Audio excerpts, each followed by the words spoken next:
రామ్ గోపాల్ గారు ఫైనల్గా మీరు చెప్పండి. ఇందాక మన యాదగిరి గారిని అడిగింది మిమ్మల్ని అడుగుతున్నాను. అంటే ఏ పార్టీలో విలీనం అవుతుందో పక్కన పెట్టండి. ఆ సందర్భాలు కూడా ఆ అవకాశం కూడా అప్పట్లో లేదు. అవసరం కూడా ఆ పార్టీలకి లేదు. కానీ పార్టీలో జరుగుతున్న ఇంటర్నల్ ఇష్యూస్ ఏవైతే బీఆర్ఎస్ పార్టీలో ఎస్పెషల్లీ గత 3-4 రోజులుగా చూస్తున్నాము. కవిత గారు ప్రెస్ మీట్ పెట్టి ఆవిడ ఒక రకంగా మాట్లాడడము, హరీష్ గారు మాట్లాడడము, ఇవన్నీ నిజంగా ఆ పార్టీలో ఏమైనా అలాంటి సంకేతాలు ఇస్తున్నాయి పోనీ? ఏం లేదు విజిత గారు, లంకలో పుట్టిన రాక్షసులే అన్నట్టు కేసీఆర్ ఖాన్దాన్లో అలా తెలివి తక్కువ ఎవరు లేరు. ఒకరికంటే ఒకరు తెలివిలా గేజ్ చేస్తే ఒక్కొక్కరు హాఫ్ ఇంచు ఎక్కువనే ఉంటారు వాళ్ళంతా. కుటుంబ పార్టీలు ఏదైతే ఉందో అది అంతర్గత కళలు ఏదైతే ఉందో అది కామన్, అది దాన్ని ఎవరు అవాయిడ్ చేయలేరు. కాకపోతే ఎవరు జెన్యున్ కాదన్నది వాళ్ళ అక్కడ ఎవరైతే ఉన్నా కుటుంబ పార్టీ పెద్ద ఎవరైతే ఉన్నారో ఆయన అధినాయకుడు డిసైడ్ చేయాలి. ఇక్కడ కేసీఆర్ ఏదైతే ఉందో అన్ని కళ్ళు మూసుకున్నాడు. మొత్తము తెలుగు రాష్ట్రాల కంటే మొత్తం 4 చేసారు వెల్మ కమ్యూనిటీకి వెళ్ళి ముఖ్యమంత్రులు. మద్రాస్ స్టేట్లు 2 చేసారు, జలగం వెంగళరావు చేసారు, తర్వాత ఈయన వచ్చారు. ఈయన వచ్చిన తర్వాత వాళ్ళ 3 పరిపాలన ఎవరు కూడా ఏదైతే చూపెట్టలే, ఎక్కడ పిన్ పాయింటింగ్ లేదు. వెంగళరావు గారు పుణ్యమయ్యాల ఏదైతే ఉందో గాడ్ ఫాదర్ పివి నరసింహారావు తెలంగాణకు, గాడ్ మదర్ వెంగళరావు. ఏదైతే ల్యాండ్ రిఫార్మ్స్ అది అగ్రికల్చర్ ల్యాండ్ రిఫార్మ్ యాక్ట్ కానీ, టెనెన్సీ యాక్ట్ కానీ, ఇనామ్ అబాలిషన్ యాక్ట్ కానీ, లేకపోతే అసైన్మెంట్ యాక్ట్ కానీ ఇన్ టోటో ఇంప్లిమెంట్ చేసిన వాళ్ళు 2 పీరియడ్లే. దాంతోనే బీసీలు బడుగు బలైన వర్గాలందరికీ ఇనాం భూములు, టెనెన్సీ భూములు, గవర్నమెంట్ ల్యాండ్స్ ఇవన్నీ పట్టాలు చేయడం జరిగింది. సీలింగ్ భూములు వాళ్ళిద్దరు. తర్వాత ఈయన వచ్చిన తర్వాత ల్యాండ్ రిఫార్మ్స్ అన్న కాడ ఎక్కడేం లేదు, ధరని పెట్టి దరిద్రాన్ని అడ్డగట్టేసాడు. దాంతో 1,00,000 సమస్యలు ఉన్నాయి. చాలామంది కూడా తెలియదు. రికార్డ్ మెయింటెనెన్స్ లేదు. గవర్నమెంట్ ఖాళీ కస్టోడియన్ ఆఫ్ ది రికార్డ్స్ అయిన తర్వాత వీళ్ళు వచ్చి 18 నెలల నుంచి కూడా ఇప్పటికి కూడా ఏం దిక్కు తినం లేదు. భారతదేశంలో అఖండ భారతదేశంలో ఏ రాష్ట్రంలో కూడా గ్రామ పరిపాలన ప్రభుత్వ ప్రతినిధి లేని దేశం రాష్ట్రం ఏంటంటే దిక్కుమాలిన తెలంగాణ ఒకటే మిగిలింది. దీనికి కూడా వీళ్ళు ఇచ్చారు. పొంగులేటి శ్రీనివాసరెడ్డి రెవెన్యూ మంత్రి ఇచ్చి 18 నెలలు అయిపోయింది. ఇంకా దానికో రూపం లేదు, దానికో షేప్ లేదు, కొలికి రాలేదు. దాన్ని తీసుకొచ్చి ఎవరినో పెట్టారు, అనుభవం ఉన్న కాదు. వాళ్ళు ఎట్లా అంటే రోల్స్ రాయిస్ కారు పట్టుకుపోయి మన మామూలు కారు గ్యారేజ్లో దించి వాడిని రిపేర్ చేయమన్నట్టు వీళ్ళు పెట్టుకొని కూకున్నారు. వాళ్ళు ఎవరికి ఫ్రీడమ్. ఇక్కడ రేవంత్ రెడ్డి అనవసరంగా టైం వృధా వేస్ట్ చేస్తున్నాడు. ఆయన 18 నెలలు గంగలు కలిసి వీడికి ఇంకా 6 మంత్రి పదవులు నింపలేదు. ఫైనాన్షియల్ కంట్రోల్ ఏదైతే ఉందో డిపార్ట్మెంట్స్ రీఆర్గనైజ్ చేయాలి. 3 ప్రాంతాలు ఉన్నప్పుడు ఒక్కొక్క డిపార్ట్మెంట్లో ఇప్పుడు ఉదాహరణకు అగ్రికల్చర్ ఉంటే అగ్రికల్చరు, హార్టికల్చరు, సెరికల్చరు, ఫిషికల్చర్, తర్వాత వెటర్నరీ ఇవన్నీ ఉన్నాయి. ఇవన్నీ ఏదైతే ఏది ఎడ్యుకేషన్లో 4-5 ఇవన్నీ డైరెక్టరేట్లు, మెడికల్గా 5-6 డైరెక్టరేట్లు. ఇవన్నీ ఎందుకు? ఇవన్నీ ఒకటే హెడ్ ఆఫ్ ద డిపార్ట్మెంట్ కింద తీసుకురావాలి. అది అసలు పరిపాలన దక్షత వాళ్ళు పట్టించుకున్న పాపాన పోలేదు. వీళ్ళు వచ్చి 18 నెలల నుంచి కూడా వీళ్ళు నాశనం పట్టిస్తారు. ఏదైతే ఉందో ఇవన్నీ waste expenditure. Financial control important. ఇక్కడ ఏదైతే ఉందో వీళ్ళు బీజేపీ బీఆర్ఎస్ మొత్తుకుంటూ గ్యారంటీలు తొక్క తోలనే కాదు. వచ్చిన 100 ఓట్లల్లో 37 ఓట్లు బీఆర్ఎస్ కేసారు. బెనిఫిషరీస్ 37% కంటే ఎక్కువ ఉండరు. డేటా తీయమని చెప్పుర్రి. 30-35% ఉండరు. ఎవరు ఉచితాలు పొందేటోళ్ళు వాళ్ళు వేసింది మొత్తం బీఆర్ఎస్కే కొట్టిరు ఓట్లు. 1 సైడ్లో పోయినాయి. 39 వచ్చింది కాంగ్రెస్కి. 39లో దాదాపు 10% మంది ముస్లిమ్స్ కాంగ్రెస్కి వేసారు. మిగతా 20-24 ఏదైతే ఉందో వీళ్ళంతా మధ్యతరగతి వాళ్ళు, యువకులంతా వాళ్ళు ఏదైతే ఉందో రేవంత్ రెడ్డిని చూసేసారు. బీజేపీకి వచ్చిన 14% యూత్ మొత్తం ఒక మోడీ ప్రపంచం మీద అటేసారు. అదే ఎంపీ ఎలక్షన్లో పికప్ అయినాయి. 14 కానీ 16 కానీ ఎంపీ కానీ అనేది ఎమ్మెల్యే సంగతి చెప్తున్నా. ఇక్కడ ఎమ్మెల్యేలో 14% వాళ్ళకి వచ్చింది. అయితే ఈ రకంగా వీళ్ళు ప్రజలు ఎడ్డోళ్ళు కాదు, గుడ్డోళ్ళు కాదు. తెలంగాణలో తీసి బండ కుతుకుతారు. టైం వచ్చాము ఏది కమ్యూనిస్టు 1945 నుంచి కమ్యూనిస్ట్ యాక్షన్ ఇవన్నీ వచ్చినాయి. 69లో ఉధృతంగా వచ్చింది. దాన్ని ఏదైతే లాలుచివాడి తొక్కు అయితే 69లో అయిపోవాలి. అప్పుడు ఆంధ్రాలో కూడా కన్ను తెరిచి అప్పుడే సపరేట్ చేస్తే ఇవాళ అమరావతి వాళ్ళు ఎక్కడ చెన్నైలో దాంతే కర్నూలు వచ్చారు, కర్నూలు దాంతే హైదరాబాద్ వచ్చారు, హైదరాబాద్ దాంతే అమరావతి పోయారు. అమరావతిలో కూడా 10 ఏళ్ళు అయినా కంప్లీట్ చేసుకోలేదు. ఏదైతే ఉందో కోకిల కదా కాకి గుట్ల గుడ్లు పెట్టినట్టు వాళ్ళు ఆ రకంగా నడిపించుకున్నారు. ఇప్పుడు సపరేట్ అయిన తర్వాత సెక్రటరియట్కు 1200 కోట్లు యవనా కోసము రూపాయి ఆదాయం లేదు. దాంతో ₹1 ఆదాయం లేదు. అది ఇనాగ్రేషన్ చేసినాడు. మహిళలకు మనం పెద్ద మనిషి యాదగిరి చెప్తాడు, గవర్నర్ను పిలిచిన పాపలను పోయిండా? గవర్నర్ తల్లిలో తండ్రి చచ్చిపోతే హెలికాప్టర్ అని తీయలేని దుస్థితి మీది. ఎంత ఇది నిరంకుశ పరిపాలన కాకపోతే ఏది ప్రజాస్వామ్య పరిపాలన అంటారా? ఇక్కడ దాదాపు ఒక 20 పార్టీలు వచ్చాయి అన్ని రాష్ట్రాలలో. ఎక్కడ గోవాలో మీరు పుట్టిరో లేదు, అప్పుడు మహారాష్ట్ర గోమంతక పార్టీ అని ఉండే, శశికళ కాకోద్కర్ ముఖ్యమంత్రి. ఆడ మొదలుపెట్టి అస్సాం గణ పరిషత్ నుంచి మొదలుపెట్టి BJD, AGP, RLD, Haryana, Shiv Sena, Muslim League, DMK, AIADMK అన్న ఆమ్ ఆద్మీ మొన్న ఏమైంది తీసి మీరు ఉచితాల మీద. అరే ఉచితాలు ఇవ్వాలి, నేను ఇవ్వాలి అంటలేను. ప్రపంచంలో ఇవ్వాలి. అమెరికాలో కానీ ఫుడ్ కూపన్స్, ఆస్ట్రేలియా, న్యూజిలాండ్లో కూడా ఫుడ్ కూపన్ ఏదైతే ఉందో డోల్ మనీ ఇస్తారు. అక్కడ సరి అయింది, ఎవరికి అర్హతగా ఉంది అని. ఎప్పుడైతే నిరాధారులు ఎవరైతే ఉన్నారో పాపం ఆ స్థాయిలో పొందాల్సిన వాళ్ళకి ఇవ్వకుండా వీళ్ళంతా కార్యకర్తలకే, బీఆర్ఎస్ కార్యకర్తలకి ఎన్ని ట్రాక్టర్లు పోయినాయి, ఎన్ని గొర్రెలు పోయినాయి, ఎన్ని మేకలు పోయినాయి, ఎన్ని చేపల పంపకాలు పోయినాయి, ఎన్ని బండ్లు పోయినాయి, ఎన్ని లూనాలు పోయినాయి, వాళ్ళు లిస్టు తీస్తుంటుంది కదా. ఇప్పుడు ఎక్కడో పోదు కదా.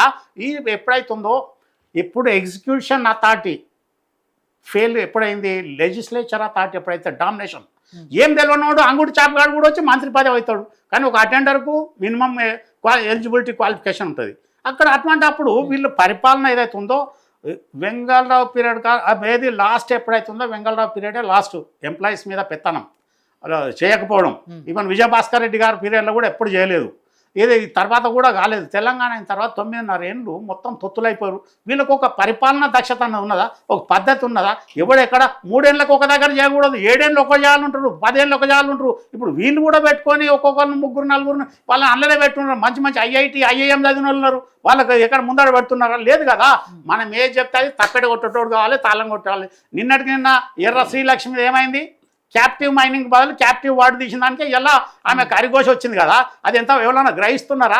ఎక్కడ లేదు. ఈ రకంగా ఇప్పుడు హర్యానాలో మొన్న అశోక్ కెంక 37 సార్లు ఆయన 30 ఏళ్ళ జీవితం, 35 ఏళ్ళ సర్వీస్లో 37 సార్లు ట్రాన్స్ఫర్ చేసారు. ఇక్కడ ఉన్నోళ్ళు పాతకపోయిన వాళ్ళు హైదరాబాద్ ఉన్న పోలీసు వాడిని కానీ, రెవెన్యూ కానీ, మున్సిపల్ వాడిని కానీ తరిమేయాలి. వాడు మొత్తం మీద జాగిర్ కాదు కదా.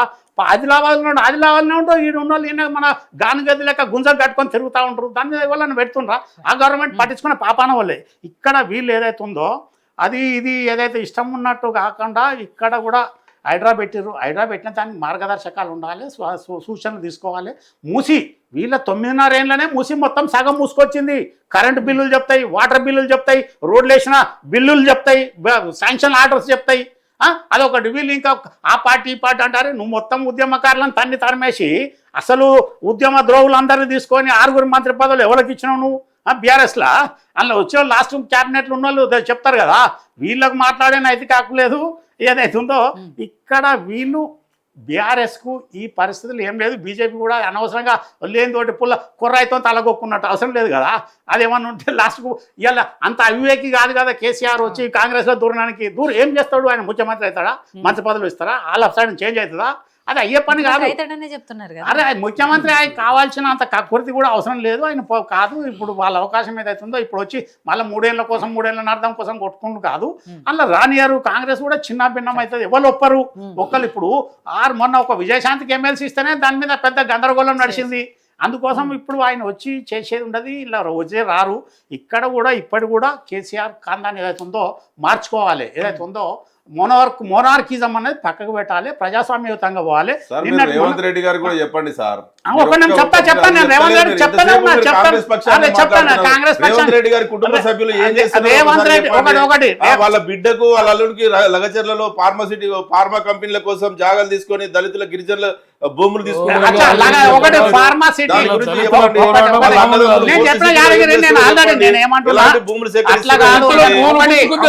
ఒకటే చెప్పిన చూడు.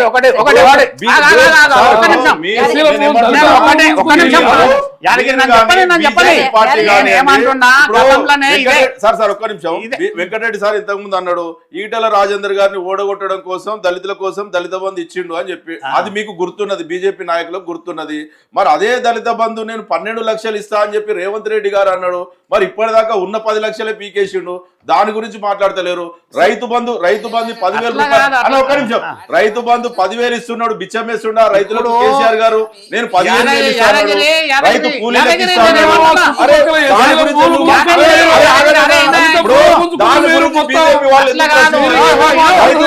ఇవ్వకపోతే ఎందుకు ప్రశ్నించారు? రైతు బంధు ఇవ్వకపోతే ఎందుకు ప్రశ్నించారు? బంగారం ఇవ్వకపోతే ఎందుకు ప్రశ్నించారు? ఉద్యమకారులకు 250 గజాల స్థలం ఇస్తాను ఇవ్వకపోతే దేశంలో ఒక ముఖ్యమంత్రిని కాంగ్రెస్ ఇచ్చిందా? కాంగ్రెస్ ఇచ్చిందా?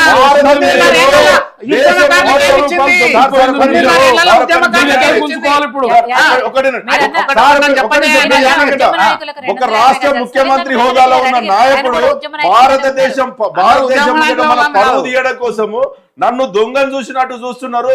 నేను వాళ్ళ ఆఫీస్ దగ్గర పోతే అపాయింట్మెంట్ ఇస్తలేరు, చెప్పులు ఎత్తుకపోతారని కూడా నన్ను లోపల రానిస్తలేరు అని ఒక ముఖ్యమంత్రి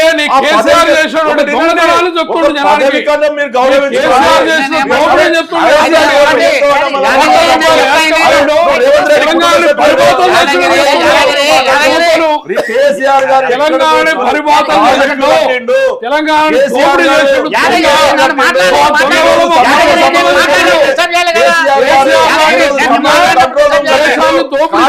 ప్రాజెక్ట్ కట్టిండు, కళ్యాణ లక్ష్మి ఇచ్చిండు,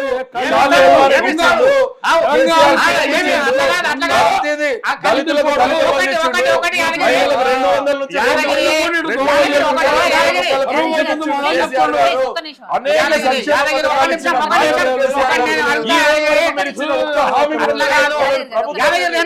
బీజేపీ వాళ్ళు ఎందుకు ప్రశ్నించారు? మీరు ఒక అనలిస్ట్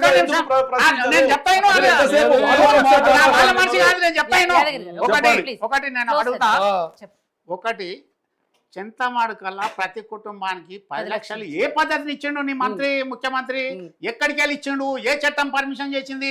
ఏమైనా బసమ్మని ఇస్తాడు? ఒకటే ఊర్లు ఇస్తారా? మిగతా అందరు పన్నులు కడితే మిగతా చేస్తారా? మాట్లాడుతూ ఉంటారు. మరి అదొకటి నేను ఏమంటున్నా, మీ ఓడు చేసినవి 1.25 లక్ష తప్పులు ఉన్నాయి, పక్క పెట్టు. నువ్వు 100 చేసి ఒకటి తప్పు చేసినా ఈ తప్పే ఎక్స్పోజ్ అవుతా తప్ప 99 మంచి ఎవరు కూడా చేయరు. తెలంగాణ ప్రాజెక్టు ఉన్న కాళేశ్వరం కట్టిన ప్రాజెక్టు కాంట్రాక్టర్ కే ఈ రోజు మీరు మెగా కృష్ణారెడ్డి కోసం ఎన్ని ప్రాజెక్టులు అధికారులు